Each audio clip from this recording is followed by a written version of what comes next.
So, or how about, if you forgot about that, how about makeup? Because here's Maybelline didn't want to be left out, because women are now need to use this is body paint, basically combat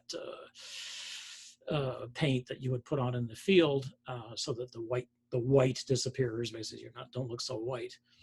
And so you got to love whoever wrote this copy. I must have just to love this.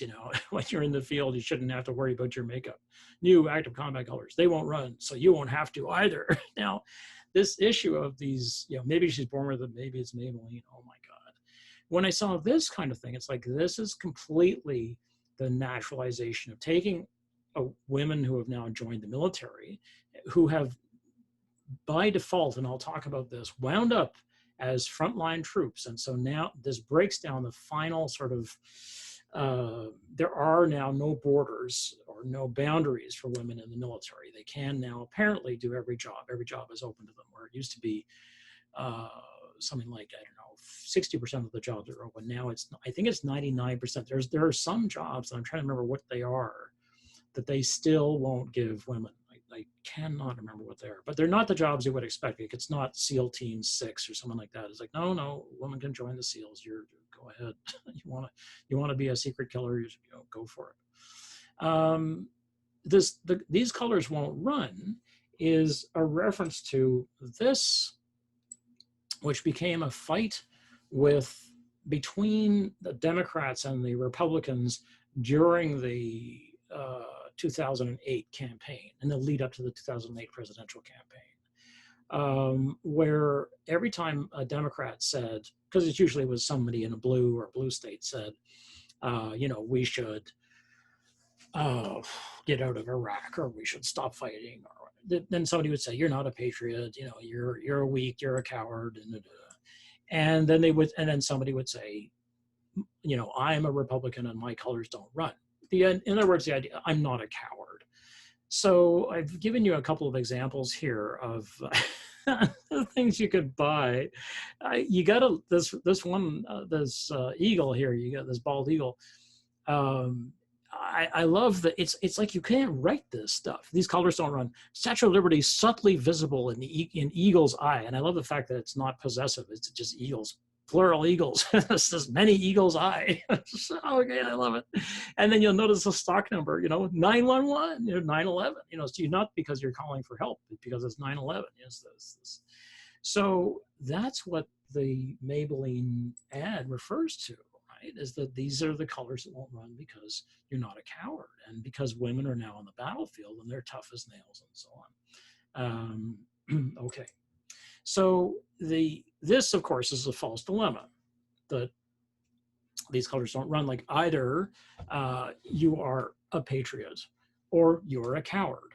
Now, so the thing about a false dilemma is that it may be implicit. You got to dig around and say, like, what is the kind of appeal here? Well, is an appeal to force?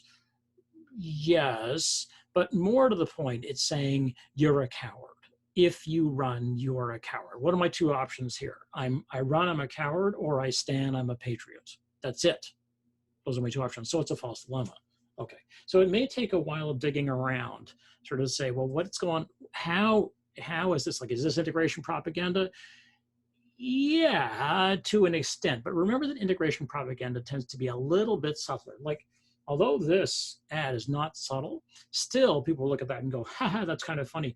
I'll go buy some makeup now. It's like, okay, good job, right? So Maybelline's using the military basically to sell its product.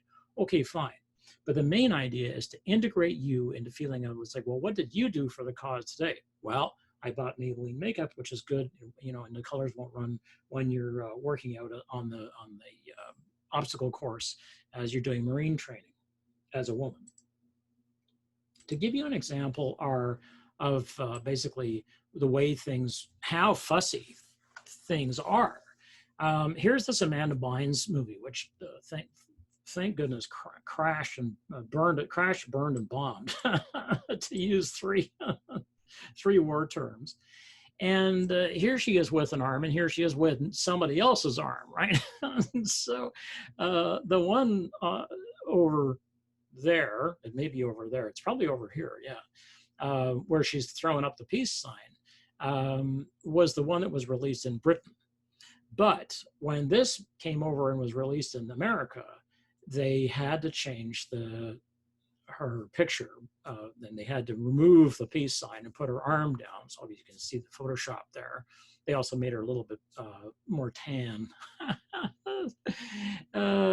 So that because they were, the producers were afraid that having a peace sign on the cover of this video, because at the time people were still actually renting videos, so to actually see this thing when you were going to rent it, they were afraid there would be backlash and that people wouldn't want to rent it because you're not an American if you throw up a peace sign.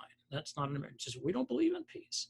So are these colors scared of peace? And this is the kind of thing which, if you don't see it, you can't know. Like, you couldn't have known if you look at the American version where her arm is down. You couldn't have known that there wasn't ever another version of it, right? Which is why we have to be vigilant about all the stuff we're seeing. And that's why it's hopeless to, what I was trying to suggest earlier, because I was thinking about this, is that it's hopeless to, start with Washington Post, New York Times, the Globe and Mail, you can do all that stuff. You're never going to be covered. You have to be involved in with the people around you who say, have you seen this? Did you see that? And everybody has to be involved in a whole bunch of different things, and everybody has to be on their guard pretty much all the time. You can't lie down basically and say, oh, well, it's okay, everything's all right. Okay, what can we take away? What do we have for the contestants, Johnny? Man, I wonder what that show was that used to say that. Wheel of Fortune. No, it wasn't Wheel of Fortune. Okay, we create others to make our, I'll let you take this down, pause. Okay. We create others to make ourselves feel better and to have a visible enemy. Having a visible enemy, never underestimate this. You must have one. The other may shift, but there always will be at least one. And this is something that Orwell gets absolutely right. And this is one of the things about 1984 that's so important, is that East Asia and Eurasia and Oceania are always at war with one of the other forces. And it shifts, the alliances shift from day to day, it doesn't matter to everybody. And then you have always been at war with those forces. We've always been at war with Germany until Germany is our good friend. And then we're at war with Russia until Russia is, no, Russia's our good friend. No, we're back at war with them, but they're not communists anymore. Okay, you get the picture. We affirm and integrate the self using propaganda. So you think, well, propaganda is pointed outwards. It's like, and inwards. And this is one of the great things that Ellul saw. Those convinced they're immune to propaganda are most at risk from it. Okay,